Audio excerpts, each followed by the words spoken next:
அப்போ அந்த பணம் புதைச்சி வைக்கும்போது அவன் கூட இருந்த அந்த தமிழ் சாவனிஸ்ட் அந்த ஆளுங்கெல்லாம் அப்புறம் அரெஸ்ட் ஆகும்போது செய்யும்போது சில தகவல்கள்லாம் ஒரு கிராசிங் பாயிண்ட்னு சொல்லுவாங்க. அது யார் வேர்ப்பனுடைய கிராசிங் பாயிண்ட். அப்போ நாங்கள் வந்து இந்த செடிகளை வந்து இதில் விங்கிள் பண்ணி வச்சுருவோம். இப்போ இந்த ரோடு இருக்குன்னா இப்போ செடியில் பூரா ட்ராப், அதாவது அது பேர் ட்ராப்பிங். அதே மாதிரி விசன் சார் என்ன பண்ணுவாருன்னா எங்களை போய் அந்த இது பண்ண சொல்லுவார். இப்போ செடியில் வந்து அதோட கட்டி வச்சுருவோம். அப்போ ஏதாவது அனிமல்ஸ் போனாலும் அந்த இது விட்டுருக்கோம். காலையில் போய் பார்ப்போம். இந்த புக்கை பார்க்கும்போது நம்ம தாத்தா இதில் இருந்தார், நம்ம அப்பா வந்து இதில் இருந்தாங்க அப்படிங்கிற இதை பார்க்கணும் அப்படின்னு சொல்லி அதில் எழுதியிருக்காரு. இதே வருஷங்களுக்கு அப்புறம் அந்த புக்கு படிக்க சூழ்நிலை இருந்துச்சு. அப்போ பார்க்கும்போது அதில் என்னுடைய பேர் நீங்கள் கேட்ட மாதிரி என்னுடைய பேர் நானே பார்த்து எங்கேயுமே இல்லை.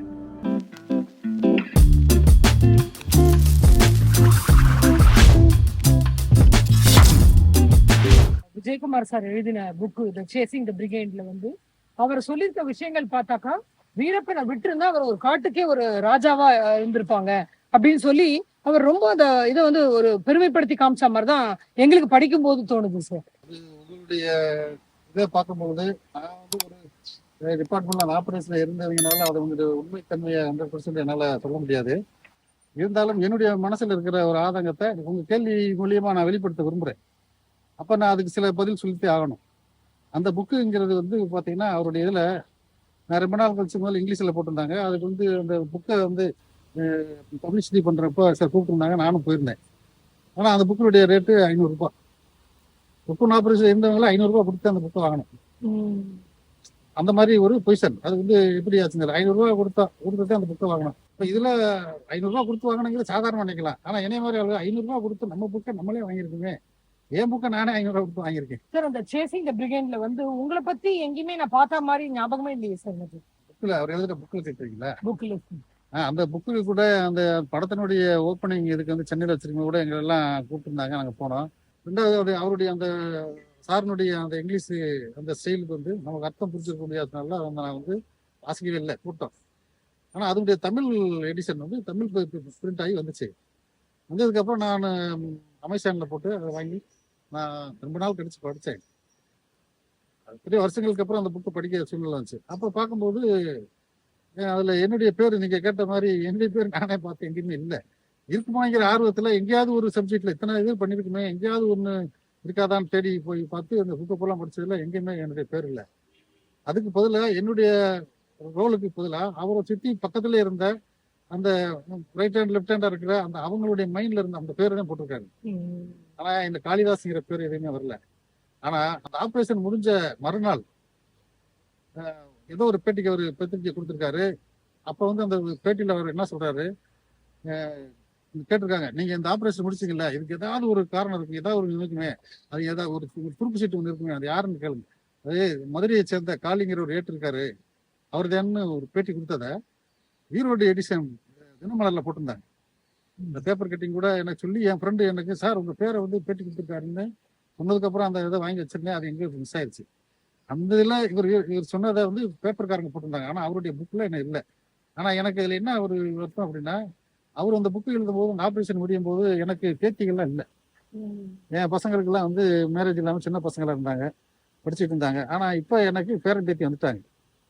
ஆனால் அந்த புக்கில் எழுதியிருக்காரு, நான் இந்த புக்கில் எழுதுறதுக்கு காரணம் இந்த ஆபரேஷன் இருந்தவங்களுடைய பேரன் பேத்திகள்லாம் வந்து இந்த புக்கை பார்க்கும்போது நம்ம தாத்தா இதில் இருந்தாரு, நம்ம அப்பா வந்து இதில் இருந்தாங்க அப்படிங்கிற இதை பார்க்கணும் அப்படின்னு சொல்லி அதில் எழுதியிருக்காரு. அப்ப நான் பார்க்கும்போது சரி எனக்கு பேத்தி வந்துருச்சு, என் பேத்திக்கிட்ட நான் வந்து இந்த ஆபரேஷன்ல இருந்தேன், நான் எவ்வளவு உயிர் தெரிச்சு வந்திருக்கேன், நான் எப்படி சொல்ல முடியும்? இப்போ என் பிள்ளை பசங்க எல்லாம் வந்து சின்ன பையங்க, என்னப்பா அந்த புக்ல உங்க பேரே இல்லை, அப்ப நீங்க வந்து எங்கெல்லாம் விட்டுட்டு நாங்க அங்க பண்ண எதை பண்ணேன்னு சொல்லிட்டு வந்துருக்கீங்க, அப்ப எந்த வேலையும் நீங்க பாக்கலையா? கேட்பாங்களா? கேட்க மாட்டாங்க. நிச்சயமா கேட்பாங்க. ஏன்னா இது ஒரு பெரிய வரலாற்று பதிவு சார். அப்ப அந்த புக்ல அவர் எழுதுனது அப்ப நான் வேலை பார்க்கலையா? அந்த விஷயத்துல எனக்கு ஒரு சிறிய ஒரு மன அது இல்ல, அவங்க வந்து அந்த அந்த இதுல இல்ல. அப்ப என்னன்னா என்னுடைய ஊருக்கு இதுக்கு இது அப்பதான் நான் இப்ப என்ன யோசிக்கிறேன்னா, அந்தந்த இடத்துல நான் அந்தந்த இடத்துல இந்த ஆபரேஷனை வந்து பண்ணாம விட்டுட்டேன். அது நம்மளுடைய தப்பு. ஏன்னா நம்ம உளவு இன்டெலிஜென்ஸ்ல இருக்கிறோம். நமக்கு இந்த புக்கில் வர்றது பேர் வர்றது இல்லாம அதிகாரிகள் சொன்னதெல்லாம் வேலையை முடிச்சு கொடுத்துட்டோம். இன்னைக்கு பிரபஞ்சம் நமக்கு நல்லா கொடுத்துருக்கு. ஆனா இப்போ இந்த ஊருக்கு உலகத்துக்கு தெரியணும் அப்படிங்கிறதுக்காக வேண்டியதே உங்க பேட்டி கூட நான் வந்து சம்மதிச்சேன். புரியுது சார், ரொம்ப நன்றிங்க சார். இல்லைன்னா இது கூட நான் வந்து இது என்னைக்காவது தெரியணும். இதுவும் ஏன் சொல்றேன்னா, வீரப்பனுடைய கதையை, ஒட்டுமொத்த கதை, உண்மை கதையை ஆவணப்படுத்தி வைக்கணும். அப்பதான் வருங்கால தமிழ்நாடு போலீஸுக்கு அது ஒரு பாடமா இருக்கும் அப்படிங்கிறத இவங்க செய்யணும். அது இல்லாம ஒவ்வொரு பாட்டு அவங்கவுங்க பாட்டு அவங்கவுங்க சொல்லிட்டு போயிட்டு இருக்காங்க. ஆனா ஆரம்பத்துல இருந்து வந்த அந்த ரிலே ரேஸ் இல்லாம ஒரே ரேஸ்ல ஓடின அந்த 36 பேர் இருக்காங்க தமிழ்நாடு போலீஸ்ல. அவங்கள்ட்ட கேட்டா சொல்லுவாங்க. அதுல கான்ஸ்டபிள்ல இருந்து அதிகாரி வரைக்கும் இருக்காங்க. நீத்தார் நினைவு நாளுக்கு ஒரு மெமோரியல் கமாபரேஷன் பீரியட் நடத்துறாங்க. அப்போ ஒரு சில ஆளுகள் எல்லாத்தையும் கூப்பிடுறாங்க. இந்த எஸ்டேட்ல ஒர்க் பண்ணுவாங்க, எல்லாத்தையும் கூப்பிட்டு இருக்காங்க. ஆனா அதாவது நாங்க வாய்மொழியாவும் மீடியாவில் மட்டும்தான் பாக்குறோம். ஆனா இவ்வளவு விஷயங்கள் வந்து பொண்ண யாருமே அங்க போய் கலந்துக்கிட்டதாக தெரியல. அது என்ன காரணத்துக்கு இது ஆரம்பத்துல இருந்து முடிகிற வரைக்கும் நான் சொன்னேன் இல்லையா, ஒரு ரிலே ரேஸுக்கு போனவங்களை மட்டும் காமிக்கிறாங்க. ஆனா அதே ரிலேஸ் இல்லாம கண்டினியூவா 1500 மீட்டர் 5000 மீட்டர் ஓடினவங்க எல்லாம் அந்த எஸ்டிஎஃப்ல ஜேர்னியில இருக்கிறாங்க. அவங்க எல்லாம் வந்து ஏன் மறைக்கப்பட்டிருக்காங்கன்னு தெரியல. அந்த மொத்தமே இருக்குது இல்ல. எந்த கணக்கு எனக்கு தெரிஞ்சு ஆரம்பத்துல போயிட்டு கடைசி வரைக்கும் இருந்துட்டு வந்தவங்க 36 பேர். அவங்க தான் ரிலே ரேஸ் இல்ல, அவங்க கண்டினியூவா பண்ணுவாங்க. மற்றவங்க எல்லாம் ரிலே ரேஸ்ல போனது மாதிரி ஒரு டீம் வந்து கண்டினியூவா ஓடிட்டு இருந்திருக்கு. அந்த டீம் எங்கேயுமே எந்த இதுலயும் வந்ததில்லை. இப்போ அவங்கள வந்து கேட்டு ஆவணப்படுத்தணுங்கிறது உண்மை. ரெண்டாவது எப்படின்னு கேட்டீங்கன்னா, இப்ப ஏன் இந்த இதுல வரக்கூடாதுன்னா, கிருஷ்ணசாமி ப்ரொஃபஸர் வந்து ரெஸ்கியூ ஆபரேஷன்ல 2 எஸ்பி இருந்தாங்க. ஒன்னு எஸ்டிஎஃப் எஸ்பி, ஒன்னு வந்து ஸ்பெஷல் ஆபரேஷன் போட்டிருந்தாங்க. அப்ப அந்த ஸ்பெஷல் எஸ்பி தமிழ்ச்செல்வன் சார் வந்து பேட்டி கொடுக்கும்போது, நான் கொண்டு வரல, அந்த காளிதாசன் ஒருத்தர் இருப்பாரு, அவர்கிட்ட போய் கேட்டுங்கன்னு சொல்லிட்டாரு. ரிப்போர்ட்டர்ஸ் நிறைய வந்திருக்காங்க. அப்ப இவர் அசோக்குமார் தாஸ் எஸ்பி, வா அவங்க பத்திரிகைக்காரன் கூப்பிடுறாங்க, நீ நடந்ததை சொல்லு காளிதாசன் சொல்லி நான் கூப்பிடுறாரு. அவரு சொல்ல வேணான்றாரு. நீ பேட்டி கொடுத்துட்டேன்னா உன் போட்டோ எல்லா பத்திரிக்கை வந்துடும். நாளைக்கு நீ எங்க போனாலும் அடுத்து வீரப்பன் தான் நமக்கு முக்கியம். நீ போட்டோவில் உனக்கு வருது பெருசா, வீரப்பன் முடிக்கிறது பெருசான்னு அவர் கேட்கிறாரு. இவர் போட்டோவில் அப்படிங்கிறாரு. இதுல நான் எதை யோசிக்கணுமானால நான் அந்த இதுல நான் பேட்டி கொடுக்கல, எதுவும் கொடுக்கல. ஆனா அப்படி கொடுத்திருந்தால் இன்னைக்கு இந்த புக்ல வந்து நிச்சயமா உங்களுடைய பேர் வந்திருக்கும் வாய்ப்பு இருக்கு. இது மாதிரி நிறைய ஆபரேஷன் இருக்கு. இதை ஒரு பதிவு பண்ணணுங்கிற ஒரு அத்தியாவசியம் இருக்கிறதுனால நான் இதை பதிவு பண்றேன். சார், இந்த 12 வருஷ காட்டு அனுபவத்துல மிருகங்களோடய உங்களுக்கு நிறைய எக்ஸ்பீரியன்ஸ் இருந்திருக்கும் இல்ல சார்?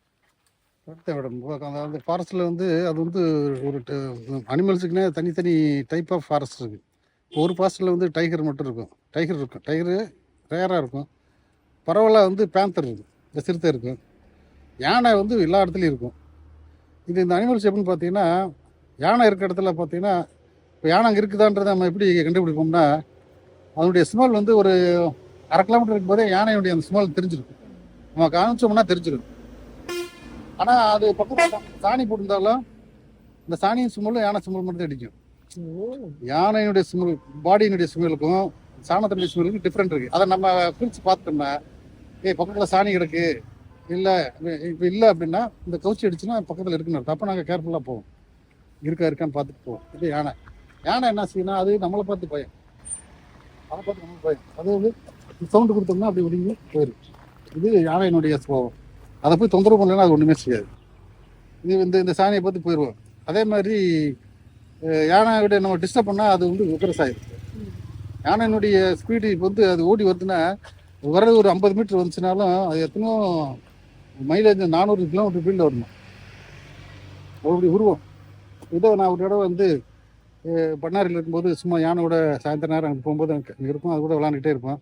இப்போ வடவெளியிலேருந்து இப்போ பண்ணாரிக்கு போகிற வழியில் இந்த ஹுசைன் சார் இருக்கும்போது அந்த பண்ணாரி காட்டு இந்த ரோடு இருக்குல்ல, இந்த பக்கம் காடுறதுலேருந்து இந்த பக்கம் வந்து ஒரு கிராசிங் பாயிண்ட்னு சொல்லுவாங்க. அது யார் வீரப்பனுடைய கிராசிங் பாயிண்ட். அப்போ நாங்கள் வந்து இந்த செடிகளை வந்து இதில் மிங்கிள் பண்ணி வச்சுருவோம். இப்போ இந்த ரோடு இருக்குன்னா இப்போ செடியில் பூரா ட்ராப், அதாவது அது பேர் ட்ராப்பிங். அதாவது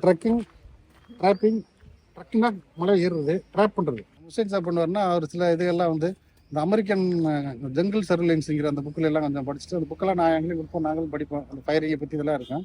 அதில் ஜங்கிள்குள்ளே அந்த சர்வேலன்ஸில் என்ன இருக்குன்னா, ட்ரக்கிங் போவோம், அப்புறம் வந்து ட்ராக் பண்ணுவோம். அதே மாதிரி சும்மா இருக்கிற நேரத்தில் வந்து அது ஒரு ஒன் ஆஃப் த மெத்தட். அது எப்படின்னா ட்ராப் பண்ணுவோம். ஒருத்தர் நம்முடைய மூமெண்ட்ஸை ட்ராப் பண்ணுறதுக்கு இந்த ரோட்டில் இருந்து இங்கிட்டு போயிட்டானா இல்லையா, அங்கே இருக்க வேண்டிய அந்த கிராசிங் பாயிண்ட் இருக்குல்ல, அங்கே போய் என்ன பண்ணுவோம், கீழே வச்சுட்டு இந்த முள் இருக்குல்ல, பலகையில் முள் அடிச்சு, அது தமிழ்ச்செல்வன் சார் செய்வார். முள் அடிச்சுட்டு அப்படியே போட்டு வச்சிருவோம். கீழே மணலை போட்டு இலை மாதிரி இருக்கும். இலை நடந்து வந்தாங்கன்னா அந்த முள்ளை மிதிச்சிட்டாங்கன்னா ஆள் இருக்க மட்டும் காயமாயிரும், பிளட் இருக்கும். அப்போ நம்ம கண்டுபிடிச்சிடலாம், சரி நைட்டு வந்து ஏதோ டிஸ்டர்ப் பண்ணியிருக்கு, அது மனுஷனாக இருக்கலாம், மிருகமாக இருக்காது. அதே மாதிரி ஹுசேன் சார் என்ன பண்ணுவாருன்னா எங்களை போய் இந்த இது பண்ண சொல்லுவார். இப்போ செடியில் வந்து அதோட கட்டி கட்டி வச்சிருவோம். அப்போ ஏதாவது அனிமல்ஸ் போனாலும் அந்த இது விட்டுருக்கோம். காலையில் போய் பார்ப்போம். அது எப்படின்னா ஒரு 5 to 6 போவோம். அந்த மாதிரி ஒரு நாள் போகும்போது ஒரு யானை மட்டும் அந்த ஒரு ஃபார்ம் இருக்குது, ஒரு அக்ரிகல்ச்சர் ஃபார்ம் இருக்குது. அதில் இருந்து அதில் போய் சும்மா விளையாட்டுக்க வேண்டி அது கூட போக உசுப்பு ஏற்றிக்கிட்டே இருந்தேன். சரி அது ஒரு விரட்டி கொஞ்சம் நேரம் விரட்டி வரேன், ஓடி வந்துடும், அப்புறம் போயிடும். விடியமாக போயிட்டு இருந்தது. அது என்ன விவரம் என்னாச்சுன்னா, இந்த பக்கம் கேட் வழியாக வரன்றது பதிலாக நான் இந்த பக்கம் ஜீப் வந்து பின்னாடி வந்து நான் முன்னாடி நான் வாக்கிங் போகிறேன்ட்டு வந்துட்டேன். இது என்னாச்சு, அந்த ஒரு பல்லம் இருக்கு, அந்த மேட்டு பின்னாடி கூடி போய் நான் இந்த பக்கம் போகிறேன்னு சொல்லிட்டு எனக்கு அட்வான்ஸ் அங்கே வந்துருச்சு. ரோட்டில் போகிறேன், அங்கேருந்து பார்த்துட்டு என்னைய கும்பிட்டான்னு சொல்ல நல்லா ஸ்பீடாக வருது.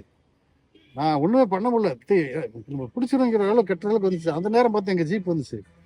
டக்கு டக்கு டக்குன்னு ஓடி பின்னாடி ஜீப்பில் ஏறிட்டேன். இந்த ஃபுட்பாலில் நின்றுக்கிட்டேன். ஆனால் அது பின்னாடி விரட்டி வருது. ஆனால் அது எனக்கு தொற்ற ஸ்பீடில் தான் வந்துச்சு. ஜீப்பு போடுறேன்னா ஜீப் ஓட்டி பழகிட்டு இருக்கேன். யார் அந்த குமரேசன் டபுள் ப்ரமோஷன் வாங்கினால குமரேசன், அவர் தான் ஓட்டி பழகிட்டு இருக்காப்புல. ஓட்டி பழகிட்டு இருக்காங்க. அந்த அவன் என்னாச்சு ஓட்டிட்டு ஃபர்ஸ்ட் கிட்ட போட்டு செகண்ட் கிட்ட மாட்டிக்கிட்டான். யானை பிடிச்சிச்சு நினைச்சிட்டு இருந்தேன். அதுக்கு இடையில ஆப்போசிட்ல ஒரு பஸ் வந்துச்சு. பஸ்ஸை பார்த்துட்டு யானை எப்படி போயிடுச்சு. யானை இருக்குன்னு எப்படி கண்டுபிடிக்குதுன்னா சிம்மால வச்சு கண்டுபிடிக்கலாம். எங்கேயாவது போனா ஃபர்ஸ்ட் மயில் இருக்கும். மயிலை பார்த்துட்டோம்னா அந்த காட்டுக்குள்ள யானை இருக்கும். சரி மலை யானை வச்சுக்கலாம். அதே மாதிரி முயலை பார்த்தாலும் இருக்கும், மானை பார்த்தாலும் யானை இருக்கும். இது எல்லாமே மயில், முயல், மான் இது எல்லாமே யானையினுடைய பாதுகாப்புல வாழும். யானை இருந்துச்சு அப்ப வச்சு யானை, ஏன்னா இந்த பேந்தரு டைகருக்கு இது பிடிச்சிடும். அதனால யானை இருக்கிற இடத்துல இது எல்லாமே ஒரு சூழலா வாழ்ந்து ஒரு பந்தாவா கூட போயிட்டு இருக்கோங்க. இருந்துச்சுன்னா இங்க வந்து பேந்தர்களா இருக்காது, இருக்கும். அப்ப இந்த டைகர் பேந்தர் எங்க இருக்குன்னா யானை எங்க இல்லாம இருக்கோ அங்க இருக்கு. அந்த இதனுடைய எப்படின்னு பாத்தீங்கன்னா அதனுடைய இதெல்லாம் வேற, அதனுடைய ஸ்டைல வேற. அதை வந்து நம்ம மேக்சிமம் பார்க்க முடியாது. எங்கேயாவது ரேரா குதிரை விட்டு வெளியே பார்க்கவே முடியாது. ரேரா எங்கேயாவது ரோட்ல அப்படி போயிட்டு இருக்கும்போது ரோட்ல கிராஸ் பண்ணி போறதா பார்த்துருக்கேன். அது நம்மளை சேஸ் பண்ணி வந்துச்சு, விரட்டி வந்துச்சு, அதை பார்த்த சின்னம்லாம் இருக்கு, பார்க்க முடியாது. அந்த மாதிரி அதனுடைய ரொம்ப சென்சிட்டிவான அனிமல். அதுக்கு தேவை என்னன்னா அதனுடைய ஹண்டிங் மட்டும்தான். அதுக்கு தேவையான இறை கிடைச்சிச்சுன்னா அதை மட்டும் சாப்பிட்டு, அதுவும் யாருக்கும் தெரியாமல் சாப்பிட்டு வேந்தர்லாம் கொண்டு போய் மேலே மட்டும் வச்சுருக்கேன். மானை அடிச்சு கொண்டு போய் மரத்தில் வச்சுருந்தேன். 3 நாள் 4 நாளைக்கு சாப்பிட்டு கீழே இறங்கி வந்துடும். ஊருக்குள்ள தங்குற இடத்துல எல்லா வகையான பாம்பு பார்த்துருக்கோம். ஆனால் காட்டுக்குள்ள இது வரைக்கும் 12 வருஷத்துல இந்த மலைப்பாம்பு தவிர ஒரு பாம்பு கூட பார்த்ததில்லை. காட்டுக்குள்ள பாம்பே இருக்காது. மழை காலத்துல நெட்டவக்காளி மட்டும் இருக்கும். அது வந்து எங்கேயாவது இருக்கு. அது இப்போ சீட்டுகளில் படிக்கும்போது சில நேரத்தில் வந்து நெட்டவக்காளி கூட பார்த்துருப்போம், சீட்டுகளில் வச்சு நசுங்கி இருந்துருக்கும், செத்து கிடக்கும். உங்களோட இந்த சீட்டுகள் இல்லை, இந்த மலையில நைட்ல போய் விரிச்சிருவான், தெரியாது. அது ஒரு சில இடத்துல நடந்திருக்கு. அது மாதிரி அனிமல்ஸை பத்தி அங்க பயமே இல்லை. இந்த ஒரே அனிமல் யாருன்னா அந்த வீரப்பணிங்கிற அந்த ஹியூமன் அனிமல் இருக்கான்ல, அவனுக்காக மட்டும் தான் துப்பாக்கி வச்சுட்டு போவோம். அது போக ஆப்ரேஷன் முடிய போகும்போது நாங்கள் துப்பாக்கி எல்லாமே போவோம். இன்டெலிஜென்ஸ் ஆப்ரேஷன் துப்பாக்கி தேவைப்படாதீங்கனால இந்த இந்த சொன்னீங்கல்ல இந்த இதெல்லாம் போனாங்களா, ஆள் கொண்டு போனாங்கல்ல, அவங்களை கொண்டு போகும்போதுலாம் துப்பாக்கி எல்லாம் மட்டும் போவோம். சார், ஆஃப்டர் வீரப்பன் அப்புறம் நிறைய ஒரு ஆயுதங்கள் புதைச்சி வச்சிருக்காரு, நிறைய பணங்கள் புதைச்சி வச்சிருக்காங்க அப்படின்னு சொல்லிட்டு அந்த பணத்தை தேடி போனவங்க எல்லாம் கூட இருக்காங்க. ஸோ அதுக்கப்புறம் நீங்க ஏதாவது அந்த மாதிரியான ஆப்ரேஷன் போயிருந்தீங்களா சார்? பணங்கள் வந்து இப்போ ராஜ்குமார் கடத்தினதுக்கப்புறம் எத்தனையோ கோடிகள்னு சொல்கிறாங்க, புதைச்சி வச்சா எல்லாம் இருக்கிறாங்க. அப்போ அந்த பணம் புதைச்சி வைக்கும்போது அவங்க கூட இருந்த அந்த தமிழ் சாவனிஸ்ட் அந்த ஆளுங்கள்லாம் அப்புறம் அரெஸ்ட் ஆகும்போது செய்யும்போது சில தகவல்கள்லாம் கிடச்சி. அதை அவங்க சொல்கிற தகவல் பேரில் போய் தேடி பார்த்ததெல்லாம் போனாங்க. அப்போ நான் கூட ஒரு தடவை அந்த சென்னையில் அந்த ரிவார்டு ஃபங்க்ஷனை முடிச்சுட்டு இருக்கும்போது கூட சத்தியமங்கலத்துக்கு அவசரமாக வர சொன்னாங்கன்னு சொல்லிட்டு போய் பார்த்தோம். அங்கே வெப்பன்லாம் இருக்கிறதுக்கு வாய்ப்பு இருக்குன்னு சொல்லி எங்களை ரிலீவ் பண்ணுறதுக்கு முன்னாடி நாங்கள் இது இல்லாமல் நாங்கள் அந்த டீமு இந்த குக்கூன் ஆப்ரேஷன் இருந்த அந்த விஜயன், ரவி, இருளப்பன், நாங்கள் 4 பேர் ஒரு ஆளை காமிச்சா கொடுத்தாங்க. அந்த ஆளை கூப்பிட்டு போய் பார்த்தோம். பார்த்துட்டு அவன் வந்து ரொம்ப நாள் ஆச்சு இங்கே தான் இருந்தாங்க, ராஜ்குமார் இங்கே தான் இருந்தான்னு ராஜ்குமார் எடுத்து வச்சிருந்த இடத்தெல்லாம் ஒரு 5-6 இடத்த காமிச்சாங்க. காமிச்சு இந்த பக்கம் போனாங்க, இந்த வந்தாங்க. ஆனால் அவங்க வந்து இவங்களுக்கு தெரிஞ்சு வைக்க மாட்டாங்க. இந்த பணத்தை வைக்கிறது, புதைச்சி வைக்கிறது வீரப்பனும் சேத்துக்குழியும் தவிர வேறு யாரையுமே காமிக்க மாட்டாங்களாம். ஆனால் இந்த பக்கம் போனாங்க அப்படின்னு சொல்லி வித்தியாசமாக போய் அந்த பக்கம் இதெல்லாம் காமிச்சு தேடி பார்க்கும்போது பழைய துணிமணிகள் வச்சிருந்த ஒரு ட்ரம் மட்டும் மேலே போச்சு வச்சிருந்தாங்க. சரி, இது வரைக்கும் எஸ்டிஎஃப் சைடு வந்து பெரிய அளவுல வந்து வெளியில வரல. இன்னைக்கு வந்து நீங்க யார்கிட்டயுமே வந்து பேசினது இல்ல.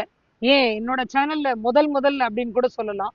ஸோ இவ்வளோ விஷயங்கள் நீங்க சொன்னதுல நிறைய விஷயங்கள் நாங்க தெரிஞ்சுக்கிட்டோம். ரொம்ப நன்றிங்க சார். நன்றிங்க.